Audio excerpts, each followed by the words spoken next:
안녕하십니까, 알림이 황희두입니다. 지금 인유한 혁신위원장이 윤석열 대통령의 입역할을 하고 있다는 비판이 나오고 있습니다. 정치인은 쇼가 좀 필요한데 대통령은 쇼를 잘 안 하는 것 같다, 이렇게 띄워주고 있고요. 그런데 중요한 건 어제 이런 단독 보도가 나왔죠. 윤석열 앞에서 카카오를 저격한 택시 운전사는 알고 보니 부산 개인 택시 이사장이었다고 합니다. 그는 이사장 자격으로 정부의 요청을 받고 회의에 참석한 것으로 알려져서 보시다시피 엄청난 비판을 받고 있습니다. 조작의 힘이냐? 또 쇼구나. 부산 택시 관련자를 마포로 부르냐? 지금 장난하냐? 당장 이런 비판이 나오고 있기에 인유한 씨의 주장에 힘이 떨어질 수밖에 없는 거고요. 심지어 김건희 씨에 대해선 박식하고 재치 있다, 거침없이 할 말한다, 이렇게 띄워주고 있습니다. 그러면서 거침없이 할 말 한다는 거에 본인도 용기를 얻었는지 박정희가 링컨보다 훌륭하다, 이런 소리를 아무렇지도 않게 하고 있습니다. 본인 딴에는 농담이라면서 저런 얘기를 하는데 지금 자기가 농담할 위치에 있습니까? 이런 이해에 대해서도 기가 막히다. 김건희 씨가 재치 있고 박식한 게 말이 되는 소리냐? 이런 비판이 당장 이어지고 있는 상황이죠. 결국 며칠 전 영상에서 말씀드렸듯이 말바꾸기 논란에 결국 리스크가 된 인유한의 입, 중앙일보에서도 이런 보도를 낸 바 있고요. 지금 문자 절반 이상이 유승민, 이준석을 내치라는 거다, 이런 얘기를 하면서 또 이준석 대표와 만나자고 합니다. 이준석은 본인의 정치 선배라며 자기를 좀 도와달라, 도와주고 만나주고 여러 번 만나서 좀 가르쳐달라, 이런 얘기를 하고 있는데 씨알이나 먹히겠냐 이 말입니다. 이러니 네이버 댓글에서도 뭔 말같지도 않은 소리를 계속하냐, 지금 본인은 용산의 입 역할을 하고 있는데 만나줄 리가 있냐, 이철규 인선에 대해선 훌륭하다면서 이준석한테 만나달라는 건 무슨 개념이냐,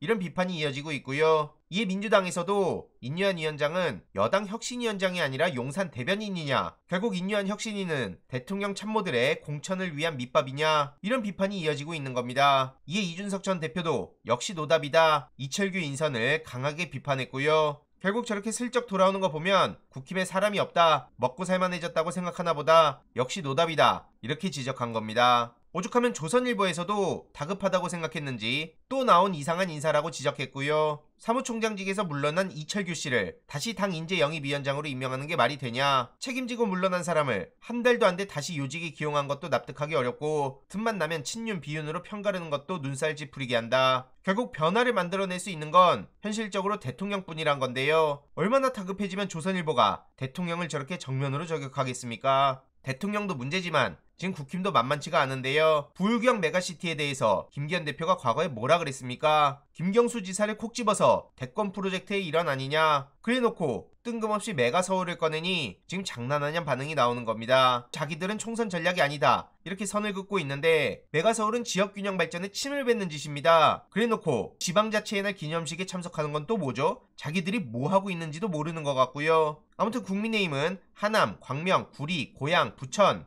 여기를 우선 편입을 검토한다고 하는데 그러면 또 그 인근에 붙어있는 데는 편입해달라고 안 하겠습니까? 이러니까 이건 누가 봐도 정치쇼라는 거고요. 당연히 반응이 싸늘할 수밖에 없습니다. 결국 독도까지 서울 편입되는 거 아니냐는 조롱이 괜히 나오는 것도 아니고요. 국민의힘 내부에서도 반대라는 목소리가 나올 수밖에 없는 심각한 상황이죠. 국힘에서 젊은 총선 도전자들이 공개 반발하고 있는데요. 당장 서울, 도봉, 중랑 지역에서도 우릴 버리겠다는 거냐, 경기도 상급지만 쏙 빼가겠다는 거냐, 다음 총선에서 민주당 찍어서 심판하겠다, 지역 3040 세대가 모인 단체방에서 이런 얘기가 나오고 있다는 겁니다. 이 이재명 대표도 생각 없이 툭 던진 거다 라고 비판했고요. 홍익표 원내대표는 뜬구름 잡는 소리 하지 말고 5호선 연장부터 착수해라, 교통 문제 해결은 외면하고 저런 꼼수로 아님 말고식의 졸속 정책을 어떻게 받아들이겠냐 이거죠. 정부 여당은 그동안 본인들이 뭉개왔던 5호선 연장 문제 입장 정하란 거고요. 9호선 연장도 검토해서 신속하게 결론 내고 추진해라, 이렇게 되받아쳤습니다. 굉장히 중요한 이슈라 당분간 계속 전해드릴 예정이고요. 지금 정광훈 씨가 정신 못 차리고 헛소리를 쏟아내고 있습니다. 쇠파이프에 화염병까지 던지며 대법원 판결까지 무시하자 결국 신도 14명이 법정 구속됐습니다. 서울 북부지법에선 법원 판결을 사실상 폭력으로 무력화한 첫사례라며 법치주의에 정면으로 도전했다, 이렇게 지적했고요. 윤석열 대통령은 정광훈이 법치주의 망치는 거에 대해선 어떻게 생각할까요? 아무튼 그러자 판사를 비난하며 음모론까지 던집니다. 민주노총에서 해당 판사를 추천했다고 하지만 그런 사실도 없고 시상한 적도 없다, 이게 팩트고요. 이런 혼란스러운 상황도 어떻게 진행되는지 계속 전해드리도록 하겠습니다. 이번 내용도 유익했다면 구독, 좋아요, 알림 설정,